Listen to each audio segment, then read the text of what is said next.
부린이 턱! 첫 번째 물어부린 모의고사 편입니다. 먼저 오늘의 첫 번째 맞다 물어부리는 박지영님의 질문에 답변을 하는 것으로 시작을 할게요.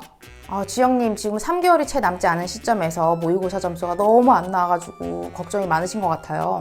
그래서 기본 강의를 다시 들을지도 고민이 되시고 또 중개사법으로 다른 과목을 커버를 하시려고 하셨던 것 같은데 이 부분도 65점에서 70점 사이밖에 나오지 않아서 걱정이 많으신 것 같네요. 다른 분들께서도 굉장히 질문을 많이 보내주셨는데 일단 지영님의 답변에 빨리 대답을 해드리지 않으면 혼자서 또 기본 강의를 열심히 보고 계실 것 같아가지고 질문에 답변을 해드리게 되었습니다. 일단 지영씨가 걱정하는 대로 모의고사 점수와 실제 시험 점수가 같지 않다는 거를 한번 보여드릴게요. 일단 왼쪽이 제가 H모 학원의 모의고사를 다운받아가지고 한번 집에서 본 거예요. 제 모의고사 점수가 좀 부끄럽지만 한번 보시게 되면 1차 시험은 뭐 어떻게 그렇게 저렇게 해서 붙었어요. 그런데 공법 점수 보시면 50점이죠. 그리고 중개사법 점수 보이세요? 62.5점. 망했다고 볼 수 있죠. 제 모의고사 점수를 보시게 되면 시험 3일 전인데 총점에서 5점이 모자라서 불합격인 거예요.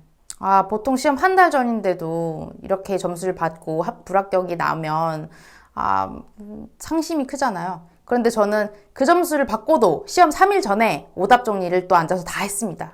그래서 3일 후에 실제 시험 결과를 한번 보실게요. 작년 학개론이 어려웠다는 얘기가 많았지만 그래도 뭐 무난히 합격했고요.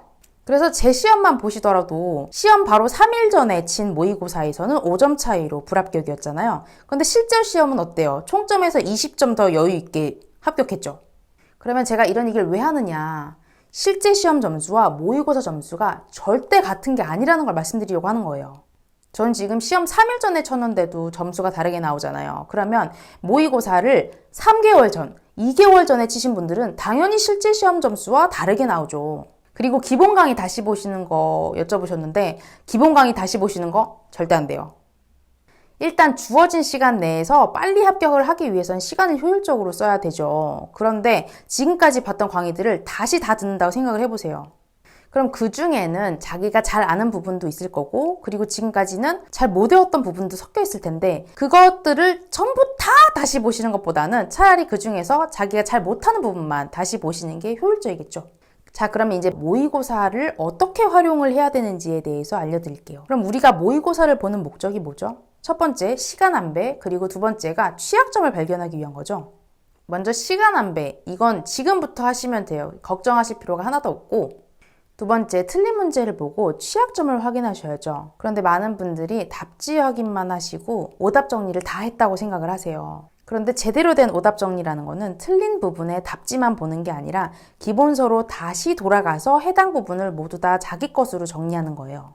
그렇게 또 많은 분들이 예쁘게도 정리를 하고 오답 노트를 막 만들어요. 그런 다음에 어떻게 해요? 다시 안 보죠. 그래서 문제가 심각한 거예요. 우리는 복습을 해야 되는 건데 예쁘게 노트 정리하는 데만 집중을 하고 복습을 안 하면 아무 소용이 없죠. 오답 노트를 예쁘게 만드시는 게 중요한 게 아니고 틀린 문제를 다시 또 보고 다음번에 틀리지 않는 게 중요합니다. 그래서 복습 꼭 부탁드려요.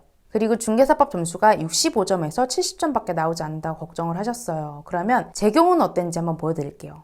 저는 시험 2주 전에 모의고사 6개만 딱 구해서 문제를 풀어보기 시작했는데 중개사법 점수가 정말 너무 안 나오는 거예요. 75점, 70점, 62.5점 그러다가 실제 시험 점수는 60점밖에 안 나왔어요. 제 시험지에 오답 개수 보이세요? 16개죠. 딱점 60점을 맞은 거예요. 보통 중개사법에서 딱점이면 망한 거죠. 그런데 결과는 어때요? 꽈락 없이 무난히 합격했죠. 그럼 여기서 뭘 알 수 있죠? 중개사법의 고득점이 곧 시험 합격을 의미하는 건 아니다. 이걸 알 수 있는 거예요.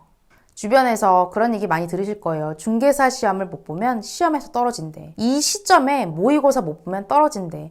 그런 말들에 너무 걱정하지 마세요. 지금 중요한 건 걱정을 하는 게 아니라 저처럼 빨리 붙었다는 사람 말 듣고 그 방식대로 공부를 하는 겁니다.